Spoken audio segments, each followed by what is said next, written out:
वदिष्यामि तन्मामवतु तद्वक्तारमवतु अवतु माम् अवतु वक्तारम्। ॐ शान्ति शान्ति शान्तिः। ॐ सहनाववतु सहनौ भुनक्तु सह वीर्यं करवावहै तेजस्विनावधीतमस्तु मा विद्विषावहै। ॐ शान्ति शान्ति शान्तिः। ॐ यश्छन्दसामर्षभो विश्वरूप छन्दोभ्योऽधमिता सम्बभूव समेन्द्रो मेधया शृणोतु अमृतस्य देवधारणो भूयासं शरीरं मे विचर्षणं जिह्वा मे मधुमत्तमा कर्णाभ्यां भूरिविश्रुवं ब्रह्मणा कोशोऽसि वेदया पीतः श्रुतं मे गोपाय। ॐ शान्तिः शान्तिः शान्तिः। ॐ अहं वृक्षस्वरेरिव कीर्तिपृष्ठं गिरेरिव ऊर्ध्वपवित्रो वाजिनीव स्वमितमस्मि द्रविणकं सवर्चसं सुमेधा अमृतोक्षितः इति शङ्कोर्वेदानुवचनम्। ॐ शान्तिः शान्तिः शान्तिः। ॐ पूर्णमदः पूर्णमिदं पूर्णात् पूर्णमुदच्यते पूर्णस्य पूर्णमादाय पूर्णमेवावशिष्यते। ॐ शान्तिः शान्तिः शान्तिः। ॐ आप्यायन्तु ममाङ्गानि वाक्प्राणचक्षुश्रोत्रमथो बलमिन्द्रियाणि च सर्वाणि सर्वं ब्रह्मोपनिषदं माहं ब्रह्म निराकुर्याम् मा ब्रह्म निराकरोत्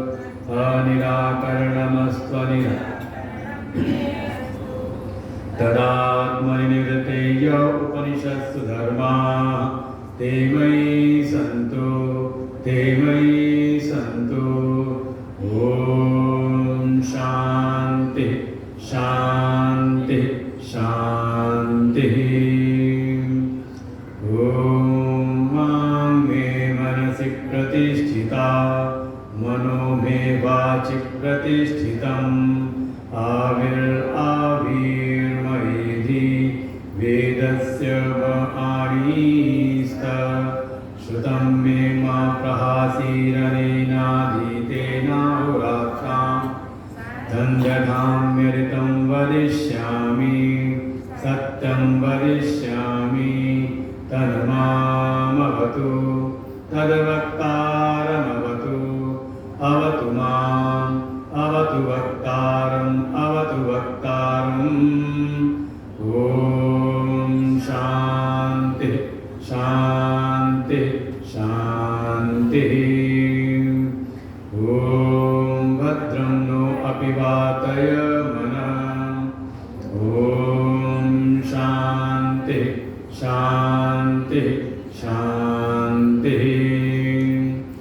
ॐ भद्रं कर्णेभिः शृणुयाम देवाः भद्रं पश्येमाक्षभिर्जत्राः स्थिरैरङ्गैस्तुष्टुवागुंसस्तनूभिः व्यशेम देवहितं यदायुः स्वस्ति न इन्द्रो वृद्धश्रवाः स्वस्ति नः पूषा विश्ववेदाः स्वस्ति नस्तारक्षो अरिष्ट स्वस्ति नो बृहस्पतिर्दधातु।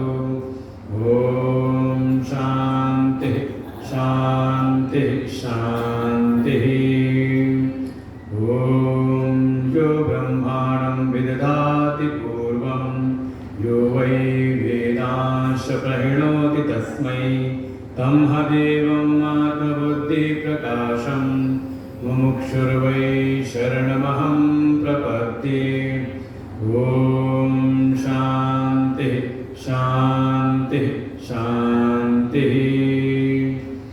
ॐ नमो ब्रह्मादिभ्यो ब्रह्मविद्यासम्प्रदायकर्तृभ्यो वंशऋषिभ्यो महद्भ्यो नमो गुरुभ्यः। सर्वोप्लवरहितः प्रज्ञानघन प्रत्यगर्थो ब्रह्मैवाहमस्मि ब्रह्मैवाहमस्मि। नारायणं पद्मभवं वसिष्ठं शक्तिं ददतपुत्रपराशरं च व्यासं शुकं गौडपदं महान्तं गोविन्दयोगीन्द्रमथास्य शिष्यं श्रीशङ्कराचार्यमथास्य पद्मपादं च हस्तामलकं च शिष्यं तं तोटकं वार्तिककारमन्यान् अस्मद्गुरुं सन्ततमानतोऽस्मि।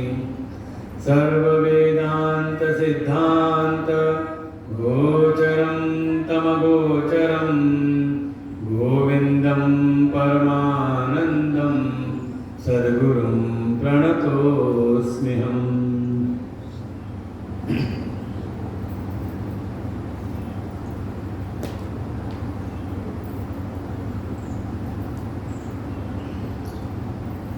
23वें से पाठ करते हैं।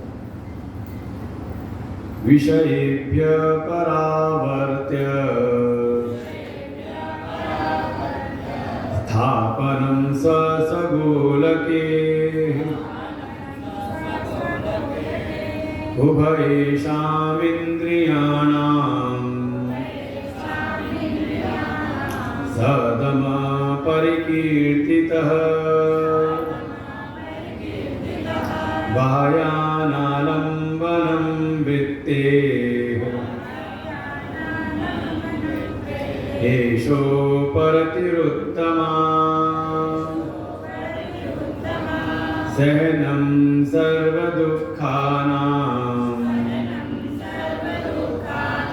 अप्रतीकारपूर्वकम् चिन्ताविलापरहितम्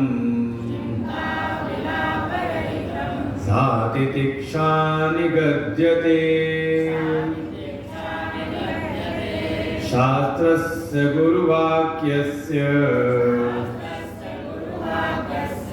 सत्यबुद्ध्यवधारणम् सा श्रद्धा कथिता सद्भिः यया वस्तुपलभ्यते सर्वदा स्थापनं बुद्धे शुद्धे ब्रह्मणि सर्वथा तत्समाधानमित्युक्तम् न तु चित्तस्य लालनम् न तु चित्तस्य लालनम्। आदि गुरु भगवान शंकराचार्य द्वारा रचित यह ग्रंथ विवेक चूड़ामणि,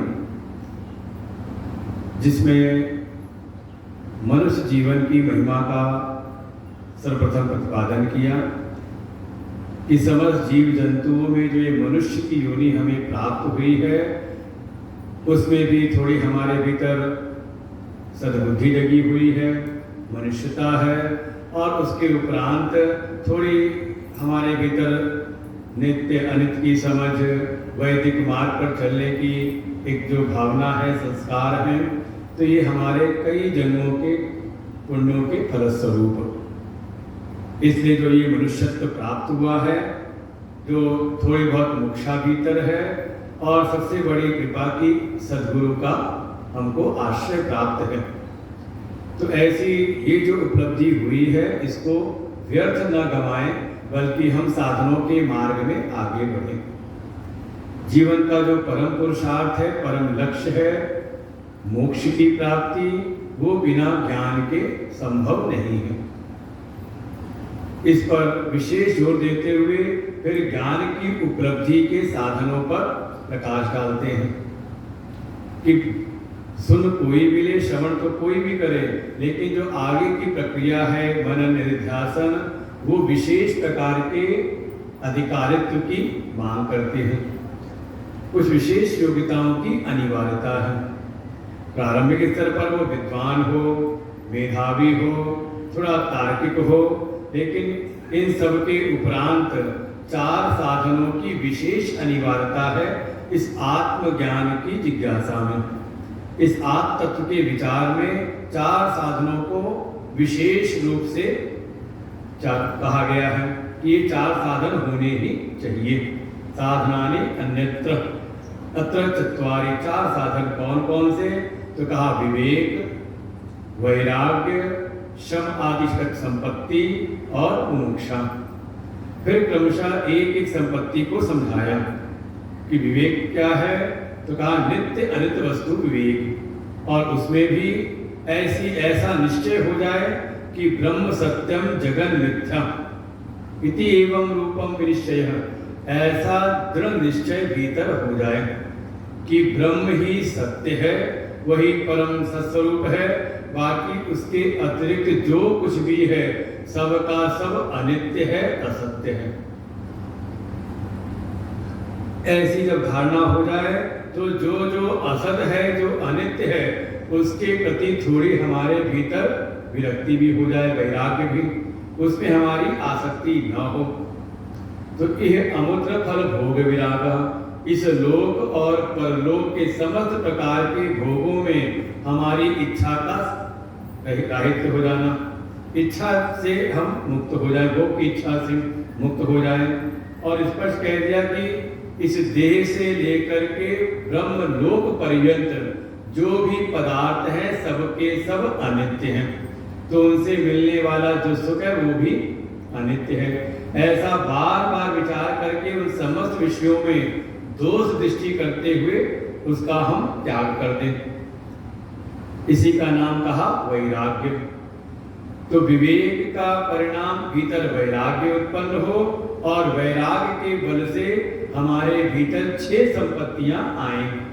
कौन सी 6 संपत्तियां? तो पहले ही कहा शम, जो हमारा मन है ये बाह्य जगत के संसार के विषयों से विमुख होकर के अपने भीतर स्थिर हो जाए, बार बार संसार के विषयों में दोष सृष्टि करते हुए, इसे कहा गया प्रतिपक्ष भावना। ये मन का एक सहज स्वभाव है, कुछ अगर अनुकूल मिल जाए तो उससे राग करता है, आसक्त हो जाता है, और कोई थोड़ा प्रतिकूल दिखाई दे तो उसके प्रति द्वेष की भावना आती है। तो शास्त्रों ने कहा थोड़ा एक प्रतिपक्ष की भावना लेकर के आए, जहां राग उत्पन्न हो वहां थोड़ी दोष दृष्टि कर ले, और जहां पर आपका द्वेष बने वहां थोड़ा उसमें कोई अच्छी बात देख ले, तो स्वतः ही मन संयमित होकर के भीतर स्थित हो जाता है। विरज्य विषय व्राता दो दृष्टिया मुहुर्मुहु, बारंबार विषयों के समूह में दो दृष्टि करते हुए मन स्वतः ही अपने लक्ष्य में स्थित हो जाए। जैसे कोई विद्यार्थी है, अगर उसका मन इधर उधर भटकता है तो माता पिता बार बार समझा करके उसको पढ़ाई में लगाते हैं, उसके लक्ष्य में लगाते हैं। ऐसे ही जो साधक है वो भी अपने मन को बाह्य जगत के संसार के विषयों से बार बार उसमें दोष सृष्टि करते हुए पुनः पुनः उसको उसके साध्य में, उसके लक्ष्य में लगाएं। स्वलक्ष्य नियतावस्था, नियत रूप से निरंतर सतत रूप से अपने लक्ष्य में मन को लगाए रखना, यही सब प्रक्रिया हम ध्यान में प्रारंभिक रूप से करते हैं। ठीक है, मन को तो हमने संयमित कर लिया, मन का संयमन हो गया, मन संयमित हुआ तो श्रम की प्राप्ति हुई। लेकिन अगर इंद्रियों को अगर हम खुला छोड़ दें तो ये बलात् कभी ना कभी आपके मन को भी भटका देंगे। इसलिए जैसे हमने अपने मन को संयमित किया, वैसे ही प्रयास करें अपनी इंद्रियों पर भी। दोनों प्रकार की जो इंद्रियां, उभयेषां इंद्रियाणाम, दोनों प्रकार की इंद्रियां अर्थात ज्ञान की इंद्रियां और पांचों कर्म की इंद्रियां, इनको भी हम संसार के विषयों से परावर्त करके अर्थात उनको वापस लौटा करके जो इनके गोलक हैं उनमें ही ला करके स्थित कर दें। हम जब चाहें तो हमारे नेत्र बाहर के दृश्य में जाएं, और जब न चाहें तो ध्यान में प्रवेश करना है तो नेत्र बंद हैं, कान को हमने रोक लिया, सारी इंद्रियों की वृत्तियों को हमने भीतर ही रोक लिया अपने आत्म स्वरूप का चिंतन करने के लिए। फिर इसी के क्रम में ही तीसरी संपत्ति बताई थी उपरति। बाह्यानालंबनम दृश्ये उपरति उत्तमा। जो हमारे मन की वृत्तियां हैं, विचार है, इसमें देखिए निरंतर कोई न कोई विषय को आधार बना करके विचार करते हैं, और विषय भी कैसे हैं, कहा बाह्य जगत के, बाह्यार्थ, जो बाह्य जगत के जो विषय हैं उन्हीं को आलंबन बना करके हमारे भीतर वृत्तियां विचार करते हैं। अब कल्पना करो कोई बाहर का विषय ना हो और वृत्ति उठे, जब भी है तो कहीं आपका मन भागता है तो किसी न किसी बाहर के विषय को आप चाह रहे हैं ध्यान में बैठना, लेकिन जैसे ही कोई एक विषय याद आया, चाहे वो कोई रूप हो, चाहे वो कोई शब्द हो, चाहे वो कोई रस हो, चाहे गंध हो, हल्की सी आपका वो विषय आया, उसको आधार बनाया और आपका जो चित्त है वो बहिर्जगत में भटक जाता है। तो कह रहे हैं ये जो हमारा चित्त है, चित्त की जो वृत्तियां हैं, ये किसी भी बाह्य जगत के पदार्थों को आलंबन न बनाए, उनको आश्रय न बनाए। ये केवल और केवल अपने आत्म स्वरूप में जो सहायक वृत्तियां हैं उसमें ही इसका चिंतन हो, अपने आत्म स्वरूप का चिंतन करें। इसी का नाम है उपरति। जो भी हमारा श्रेष्ठ लक्ष्य है आत्मज्ञान की प्राप्ति, मोक्ष की प्राप्ति, जो वृत्तियां इस ओर आपको लेके जाए उनका तो चिंतन चले, और जो वृत्तियां आत्म स्वरूप से भटकाना वाली हैं, भ्रमित करने वाली हैं, उनका वो आलंबन न ले। इसको कहा उपरति। तो तीन संपत्तियां हो गई। इसके बाद चौथी संपत्ति बताई, थोड़ी भीतर तितिक्षा भी होनी चाहिए। भाई छोटा मोटा भी अगर जीवन का लक्ष्य है तो उस लक्ष्य की प्राप्ति में भी आपको बहुत सारी चीजों को सहन करना पड़ता है। कुछ नहीं, घर में भी अगर सुख शांति बनाए रखनी है तो छोटी छोटी बातों को हमें नजरअंदाज करना पड़ता है, उनको भी सहना पड़ता है, और ना सहे तो क्या है, फिर घर में फिर घमासान होता है। ऐसे ही ये जो हमारा चित्त है जिसको हम शांत करने में लगे हैं, जिन चित्त की वृत्तियों को हम बिल्कुल निरोध करने में लगे हुए हैं, एकाग्र करने में लगे हैं, तो ऐसे साधक को थोड़ा बाहर की परिस्थितियों को भी सहन करने की सामर्थ्य होनी चाहिए। इसलिए इस पर पहले कह दिया, सहनम सर्व दुखानाम। जितने भी प्रकार के आपको ये बाह्य जगत के दुख हैं, थोड़ा इसको सहने की भी आदत होनी चाहिए। थोड़ी सी गर्मी बढ़ी तो हाय हाय बहुत गर्मी है, थोड़ी ठंडक बढ़ गई तो हाय हाय बहुत ठंडक है, और कोई ठंडक या गर्मी बढ़ रही है तो कोई हमारे अकेले थोड़ी नहीं है, सबके लिए है ना। लेकिन कहीं ना कहीं चित्त हमारा इन्हीं सब चीजों में उलझ जाता है। सहनम सर्व दुखानाम अप्रतिकार पूर्वकम, बिना कोई प्रतिक्रिया दिए, बिना कोई प्रतिकार किए हुए जो बाहर के समस्त प्रकार के जो दुख हैं उनको सहन कर ले। और ये तो हर एक क्षेत्र में है। जिस क्षेत्र में भी आप अगर कोई उच्च लक्ष्य बनाते हैं तो वहां पर छोटे मोटे विघ्न जीवन में आते ही रहते हैं, उनको हम सहन करें, वो भी बिना प्रतिकार किए हुए। अच्छा, प्रतिकार नहीं कर रहे तो कहीं ना कहीं चित्त के भीतर अंदर ही अंदर रोते रहते हैं, हाय हाय मचाए रहते हैं, मजबूरी मान करके। ऐसा भी भाव ना आए, दैन्य अवस्था भी उसमें ना आए।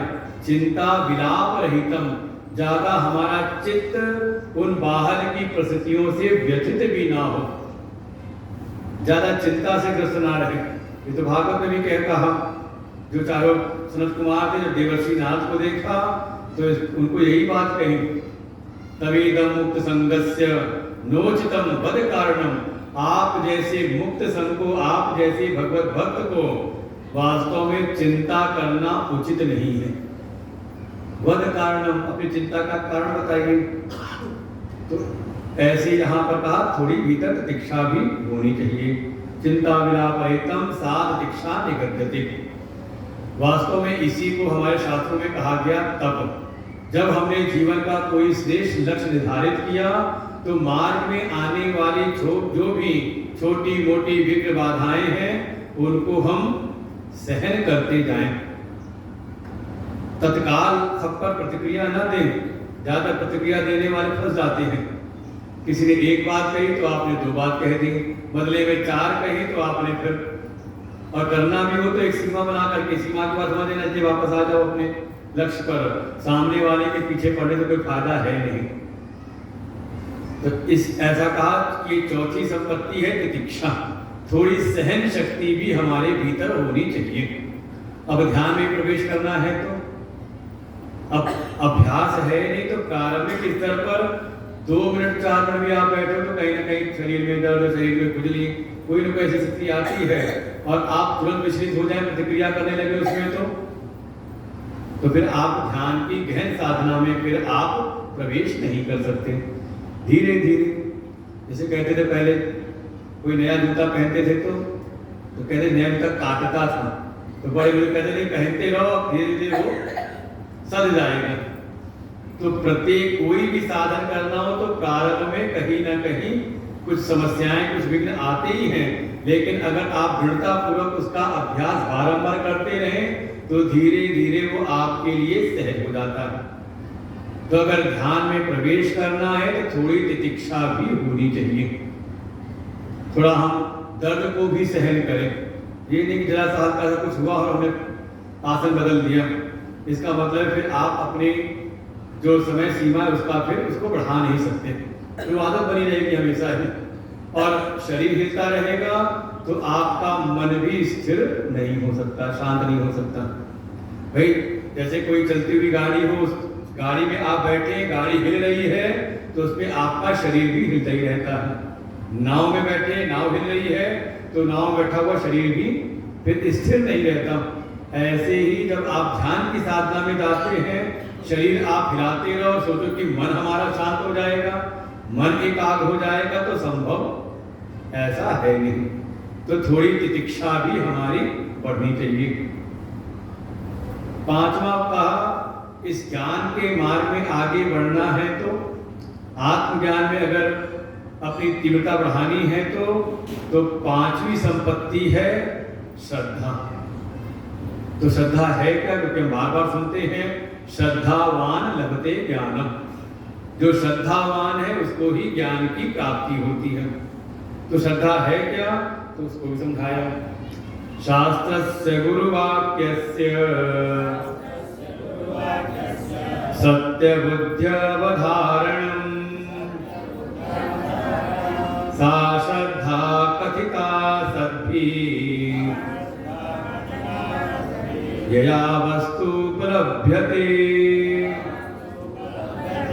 शास्त्रस्य गुरुवाक्यस्य सत्यबुद्ध्यवधारणम् सा श्रद्धा कथिता सद्भिः यया वस्तुपलभ्यते।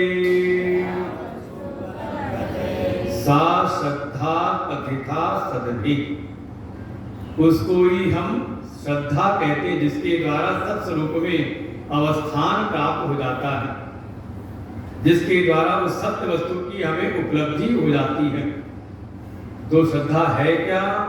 तो कहा शास्त्रस्य, जो शास्त्र के वचन हैं, जो वैदिक शास्त्र हैं, वेद और वेद के ही सिद्धांतों का प्रतिपादन करने वाले जो वैदिक वेद वेदांत आदि जो शास्त्र हैं, उनके जो वचन हैं, उनके जो वाक्य हैं। और दूसरा का ये शास्त्र स्वतः ही अपने आप समझ आते नहीं। स्वयं जाए इनको समझने तो कई बार अर्थ का हम अनर्थ कर देते हैं। तो इन शास्त्रों के जो ज्ञाता है, शास्त्रज्ञ, ऐसे श्रोत्रिय ब्रह्मनिष्ठ जो कोई सद्गुरु हैं,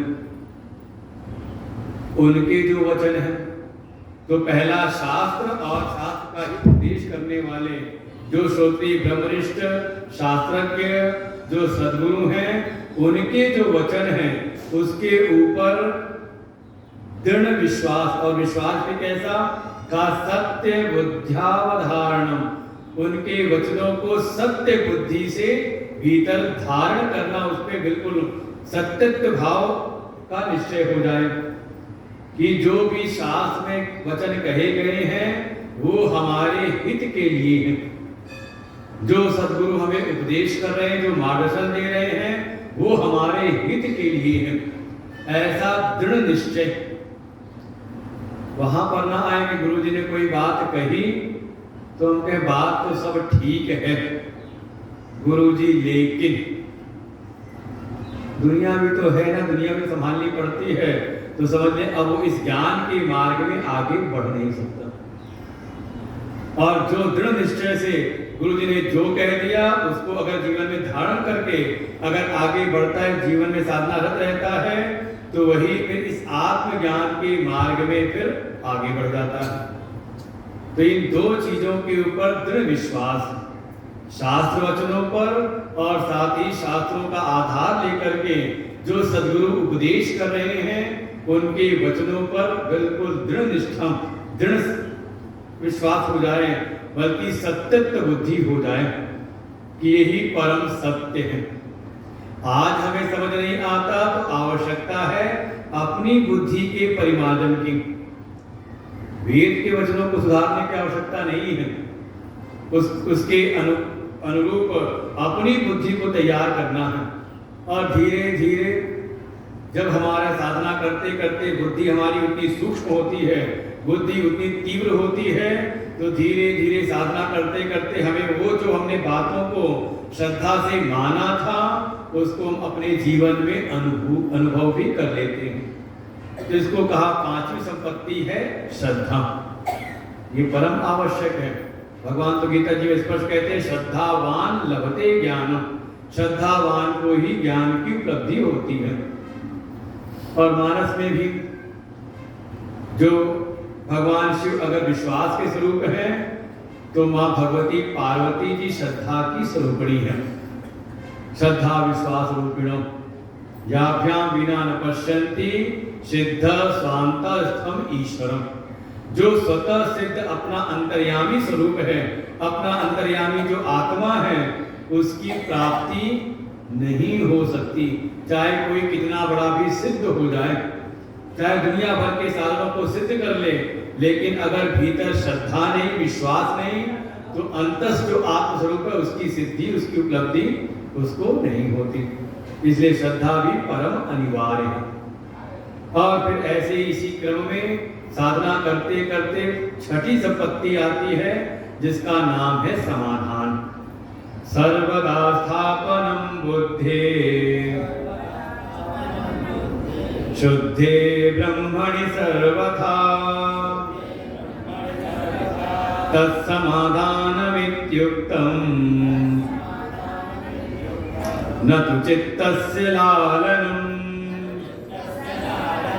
सर्वदा स्थापनं बुद्धे शुद्धे ब्रह्मणि सर्वथा तत्समाधानमित्युक्तम्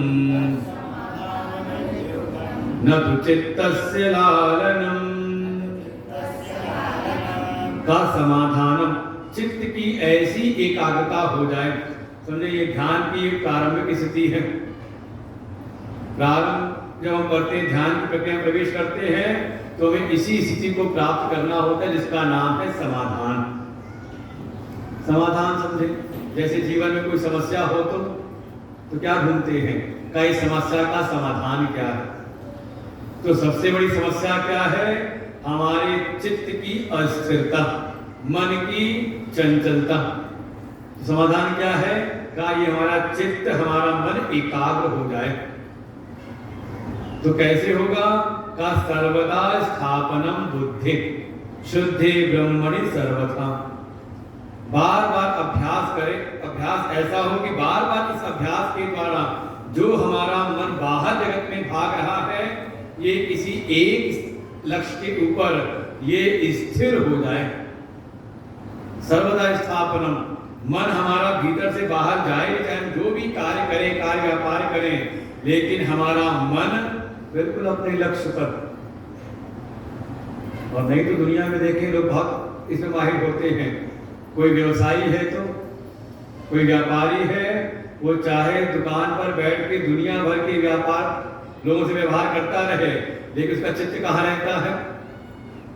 उसका चित्त एकाग्र रहता है अपने ग्राहक के ऊपर, अपने व्यापार पर। होता कि नहीं होता? कई बार ऐसा दिखाई देता है, वो कुछ होते हैं क्लर्क टाइप करते हुए दिखाई देते हैं, चिट्ठी टाइप कर रहे हैं और बगल वाले से बात भी कर रहे हैं और सब काम हो रहे हैं, लेकिन ध्यान कहाँ है उसका?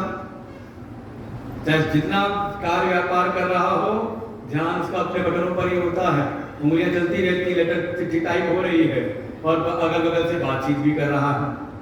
तो जब ऐसा संसार के विषयों में व्यवहार दिखाई देता है, तो यहाँ तो आत्मज्ञान की बात है, मोक्ष की उपलब्धि करनी है, तो हमारे भी चित्त की स्थिति ऐसी ही रहे। बाहर से हम चाहे जो भी व्यवहार करें, व्यापार करें, लेकिन हमारी जो बुद्धि है वो शुद्ध होकर के अपने आत्म स्वरूप में ही स्थिर रहे। शुद्धे ब्रह्मणि सर्वथा, तो शुद्ध ब्रह्म में अपने आत्म स्वरूप में ही वो सदा सर्वदा स्थिर रहे। तत्समाधानम इत्युक्तम, इसी का नाम है समाधान। न तो चित्तस्य लालनम, चित्त का लालन करना नहीं है कि चित्त को सदा कोई बात नहीं, बिल्कुल बहुत अनुशासित करना पड़ता है। और कई बार क्या लालनम का तात्पर्य क्या है? बैठे तो हैं ध्यान करने, जरा सी कुछ तकलीफ हुई तो चित्त ने कहा ऐसा कर लो, तो हम तुरंत आंख खोल लेते हैं। चित्त ने कहा कि नहीं पैर हिला लो, तो पैर हमने हिला लिया, तो चित्त की सुन रहे हैं ना। तो इसी कहा कि चित्त ने जैसा चाहा वैसा आपने कर लिया। साधना के मार्ग में ही, अच्छा मान लो मन ने कहा कि आज जन्माष्टमी है, आज हम उपवास रखेंगे, आज व्रत रख करके संयम पूर्वक भगवान की जन्माष्टमी को हम मनाएंगे। जैसे ही हमने निश्चय किया, तभी कोई बढ़िया सा कुछ पकौड़े बना करके ले आया सामने। तो कई बार होता है कि सामने खाद्य सामग्री खाने वाली कोई अच्छी चीज देख करके हमारा चित्त बदल जाता है, हम अपना व्रत तोड़ देते हैं। फिर कहते हैं कल से रखेंगे, अगली बार रखेंगे, इस बार तो छोड़ देते हैं।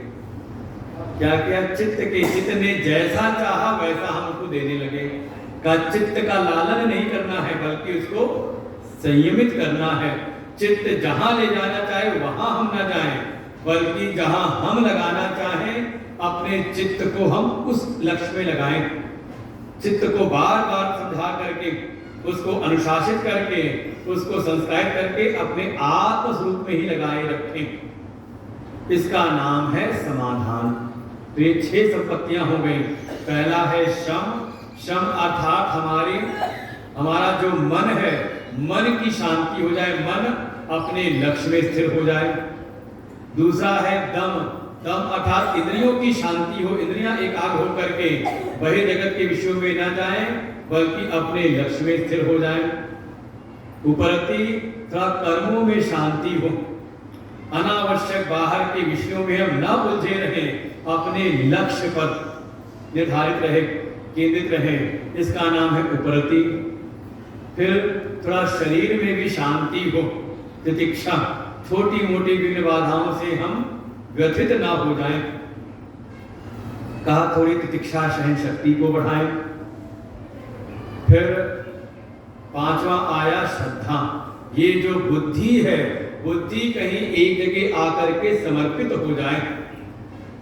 देखो तर्क वितर्क करना है, लेकिन दुनिया में तर्क वितर्क करना है, जहां बात आई शास्त्र की बात, शास्त्र वचन और सद्गुरु वचन, उसमें तर्क वितर्क ना करें, बल्कि वहां तो बुद्धि पूर्णतया समर्पित हो जाए। जैसा कहा है वैसा ही हमें करना है, वही हमारे लिए हितकारी है। तुम्हें बुद्धि की शांति हो जाए, बुद्धि एक जगह टिक जाए, इसका नाम है श्रद्धा। और चित्त एकाग्र हो जाए, इस वाले इसी का नाम है समाधान। हम जब बैठे ध्यान में तो हमारा मन, हमारे चित्त की वृत्तियां संसार के विषयों में न जा करके बल्कि अपने लक्ष्य में ही बारंबार स्थिर हो जाए, इसका नाम है समाधान। तो ये 6 संपत्तियां हुई। तो विवेक, वैराग्य और शम आदि षट संपत्ति कुल हो गई 3। तो कहा ये 3 तो सामर्थ्य उत्पन्न हो, लेकिन साथ ही साथ इच्छा भी तो हो भीतर मोक्ष की। अब मोक्ष की इच्छा ही ना हो, उसको समझाएं हम तो कहा सारा ये ज्ञान फिर व्यर्थ है। तो चौथा कहा मोक्ष, अहंकारादि देहांतान बंधान ज्ञान कल्पितान स्वस्वरूपावबोधेन मोक्तुमिच्छा मुमुक्षुता। अहंकारादि देहांतान बंधान ज्ञान कल्पितान स्वस्वरूपावबोधेन मोक्तुमिच्छा मुमुक्षुता। स्पष्ट कह दिया, मोक्तुम इच्छा मुमुक्षुता, मुक्त होने की इच्छा। पहले तो इस संसार में बंधन की हमें अनुभूति हो। कौन सा बंधन?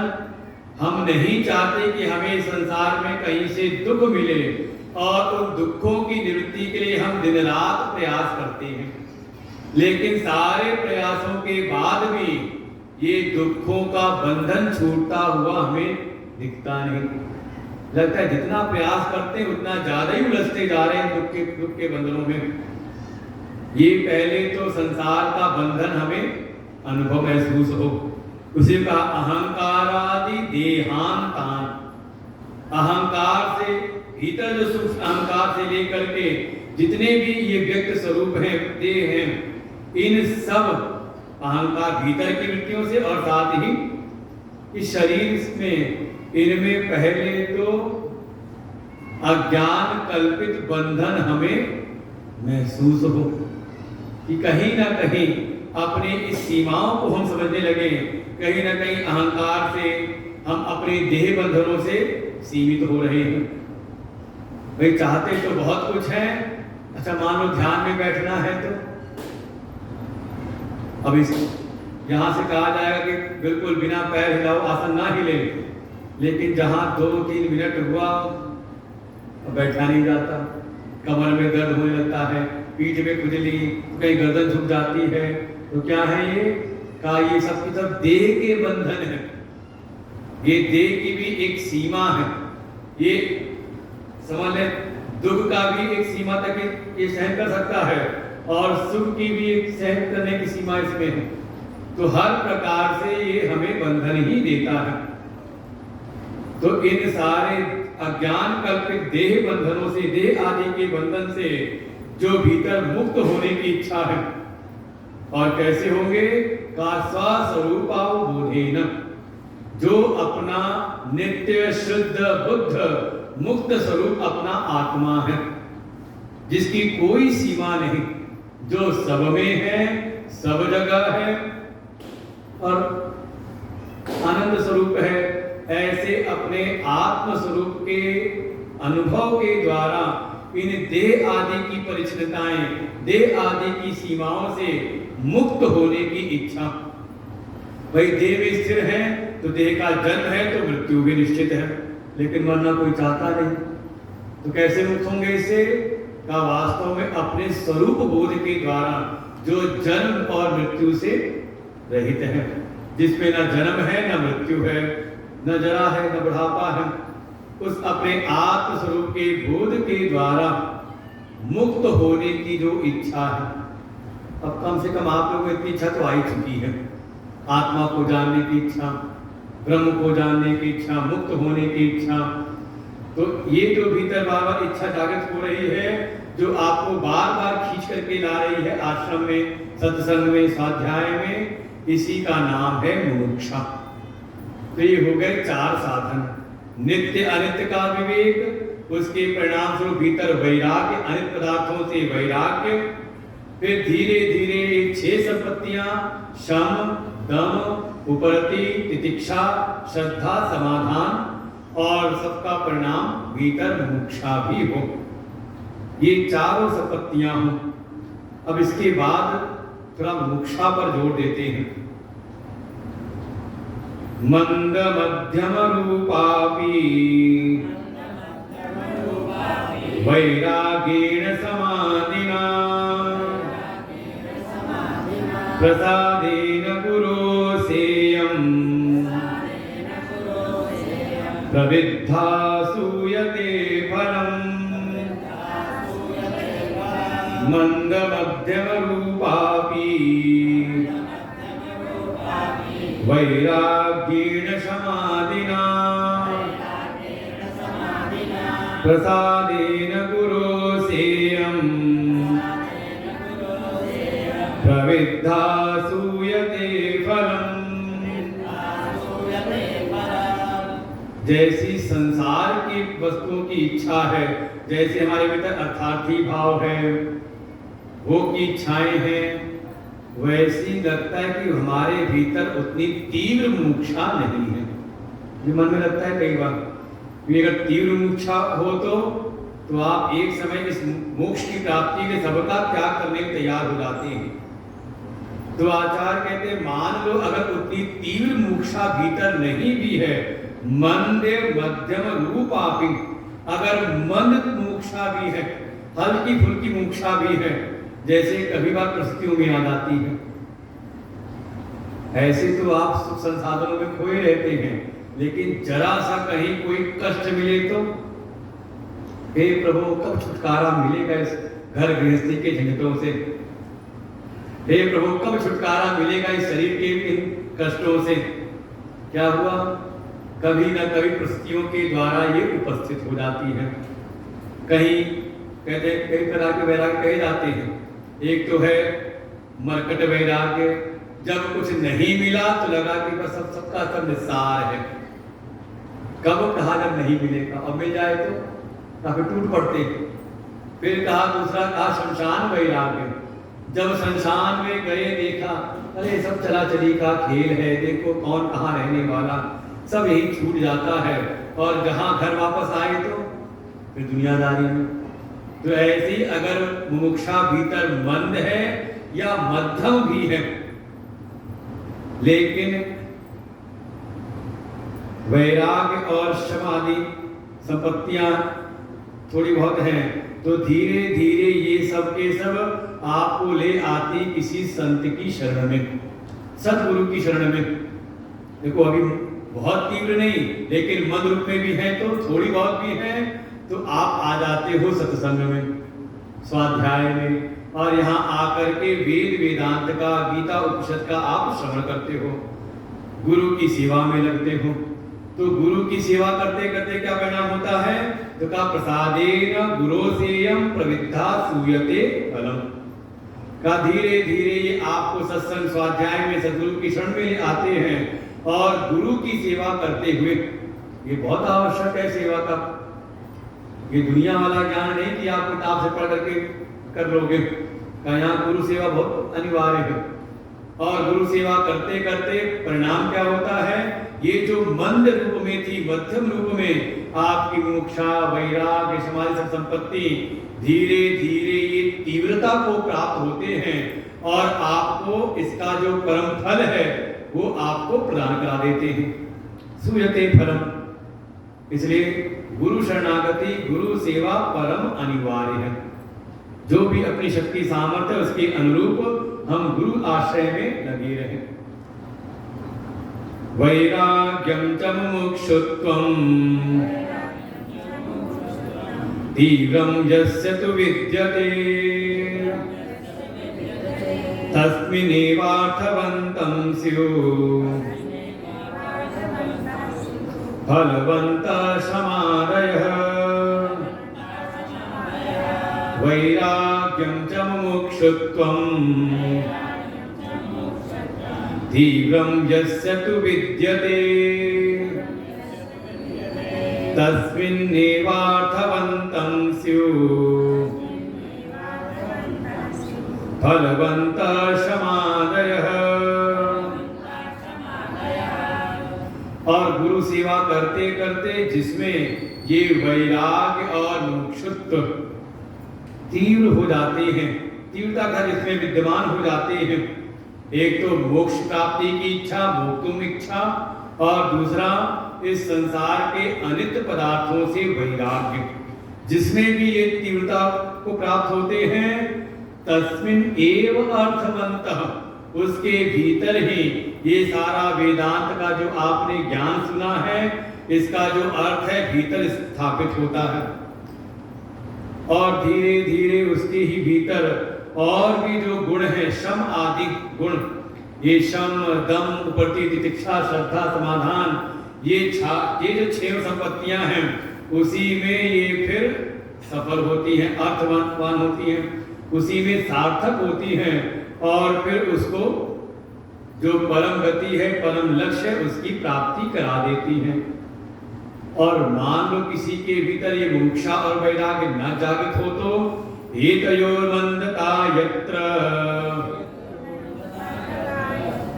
विरक्तत्वमुक्षयो मरो सलिलवत्तत्र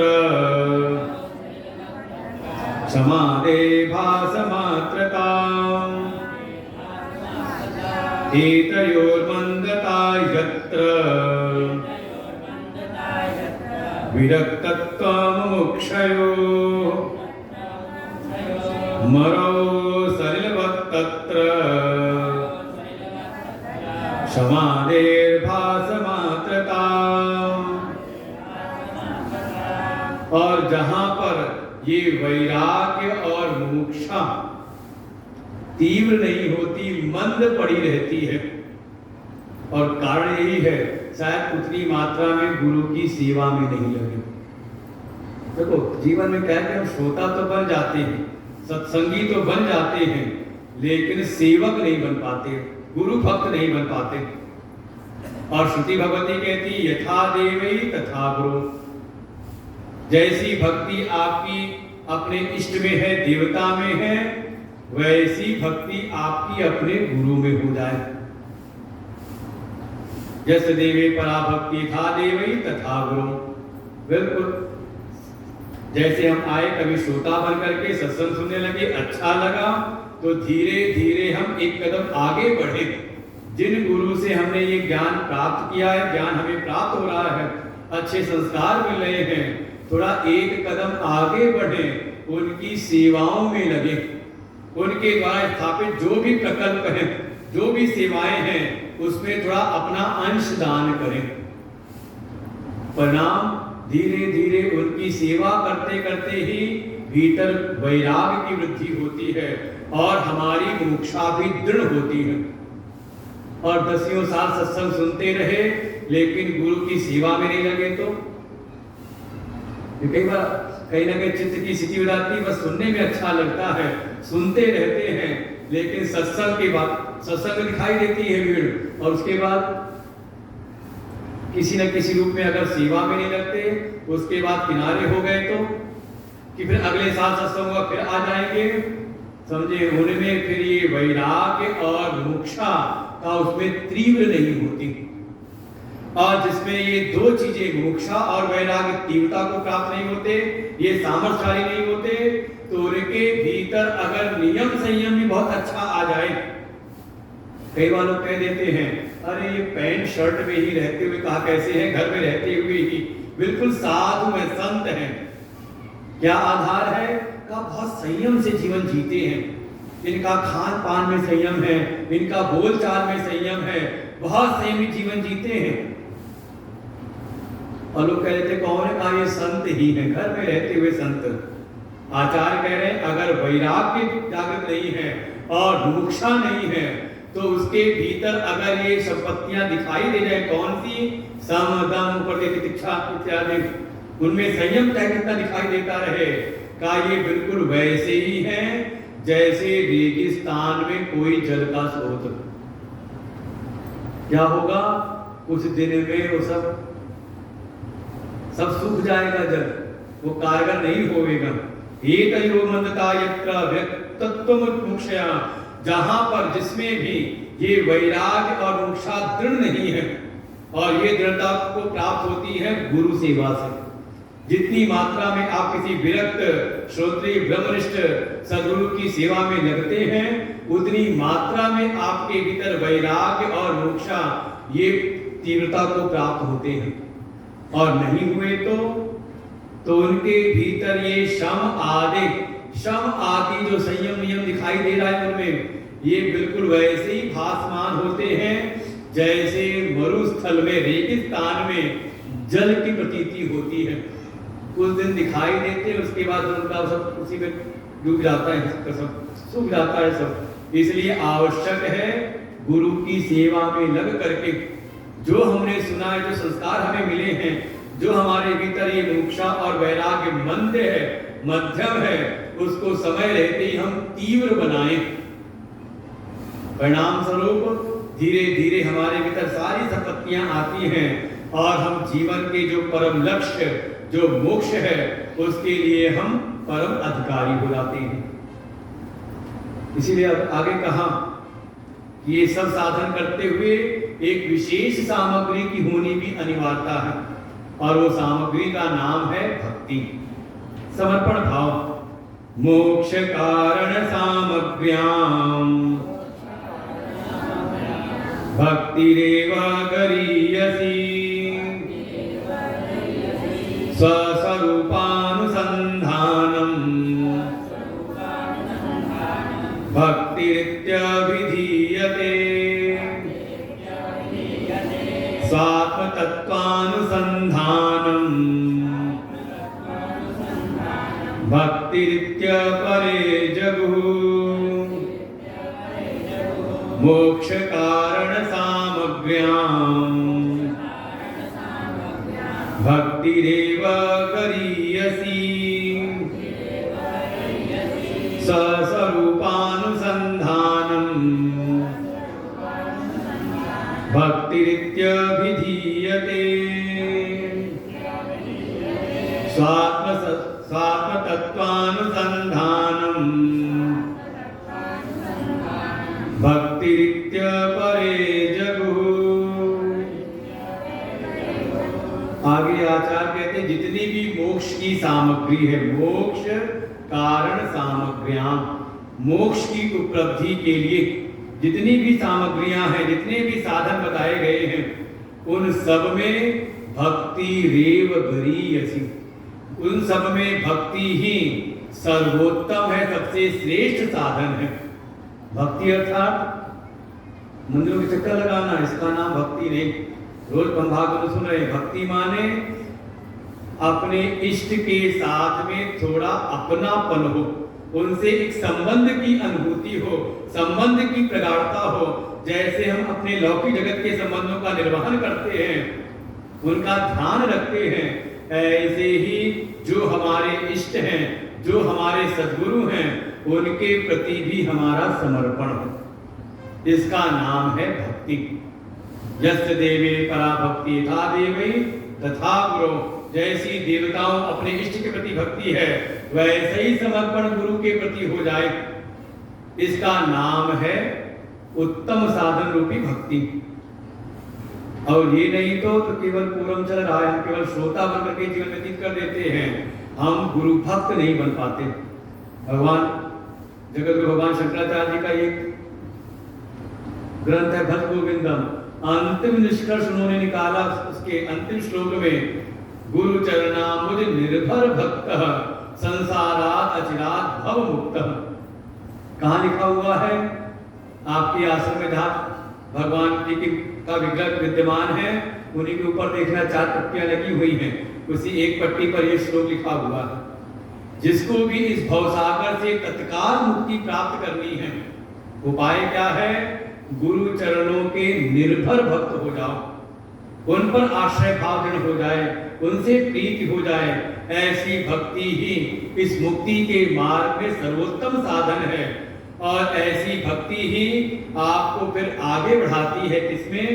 का स्वस्वरूपानुसंधानम, अपने स्वस्वरूप के अनुसंधान में का ये गुरु भक्ति आपको लगाती है। और वास्तव में स्वरूप का अनुसंधान करना ही भक्ति नित्य विधीयते, भक्ति इसी को कहा गया। जैसे 9 प्रकार की भक्ति का वर्णन किया प्रभु श्री राम ने शबरी माँ को, तो अंतिम में कहा इन सारी भक्ति का फल क्या है? अगर आप भगवान की भक्ति कर रहे हैं तो उसका फल क्या है? भगवान का दर्शन मिल जाए। यही तो, कुछ और फल भी है। अब सारे भक्त का भाव यही होता है कि भक्ति के बल से हमें भगवान के दर्शन प्राप्त हो। तो भगवान के दर्शन का क्या फल है? तो भगवान वहां खुद कहते हैं मम दर्शन फल परम अनुपा, जीव पाव निज सहज स्वरूपा। निज सहज, वही यहाँ कह रहे हैं निज स्वरूप मतलब स्वस्वरूप, जो मेरा वास्तविक स्वरूप है, मेरा आत्म स्वरूप, उसका मैं अनुसंधान करूं, उसका मैं बोध प्राप्त करूं। इसी को कहा गया ये उत्तम भक्ति है। इससे बढ़ करके कोई और भक्ति है नहीं। और तो और पुनः कहते हैं स्वात्मत्वानुसंधानम भक्ति दीपक इति अपरे जगो। अन्य भी संसार में जो लोग हैं इसी बात को प्रमाणित करते हैं कि अपने आत्म स्वरूप का अनुसंधान करना ही, अपने आत्म तत्व का अनुसंधान करना ही का इसी का नाम है भक्ति। अब करना क्या है? आत्म का अनुसंधान करना है तो कैसे गुरु भक्ति करें, किस गुरु की शरण में जाएं, किस प्रकार से जाएं, क्या विधि हो, उसी पर प्रकाश डालते हैं अगले प्रसंग में, जिसका नाम है गुरु उपसक्ति अर्थात गुरु की शरणागति। तो प्रारंभिक सीढ़ी, जो पहली सीढ़ी है वेदांत की, वो है अधिकारित्व का निरूपण कि पात्रता कैसी हो, अधिकारी कैसा हो वेदांत का। तो कहा 4 साधनों से संपन्न, विवेक, वैराग्य, समाधि, संपत्ति और मुमुक्षा। इसमें अगर वैराग्य और मुमुक्षा अगर मंद है, मध्यम भी है, जो आपको सत्संग में ले आ रही है, तो थोड़ा गुरु की सेवा को बढ़ाएं। केवल श्रोता सत्संगी ना बने, थोड़ा गुरु सेवक बने, गुरु की भक्ति में आगे बढ़े। धीरे धीरे आपका ये जो वैराग्य और मुमुक्षा है ये तीव्रता को प्राप्त होगा। और अगर गुरु सेवा में नहीं लगे तो ये जो मंद वैराग्य या जो मध्यम है, अभी थोड़ा बहुत है, ये भी बिल्कुल जैसे मरुस्थल में जल सूख जाता है, ये भी सब संपत्तियां भी नष्ट हो जाएंगी। इसलिए गुरु सेवा में लगे रहे, निरंतर करते हुए गुरु भक्ति तक लेकर के आए। गुरु भक्ति के द्वारा गुरु आश्रय में रहते हुए अपने आत्म तत्व का अनुसंधान करें। तो ऐसे पहले तो भीतर अपने योग्यता उत्पन्न करें, ये चारों साधन हमारे भीतर दृढ़ हो, और फिर इन साधनों से युक्त होकर के गुरु की शरणागति, गुरु का आश्रय, गुरु उपसक्ति, गुरु के समीप रहना।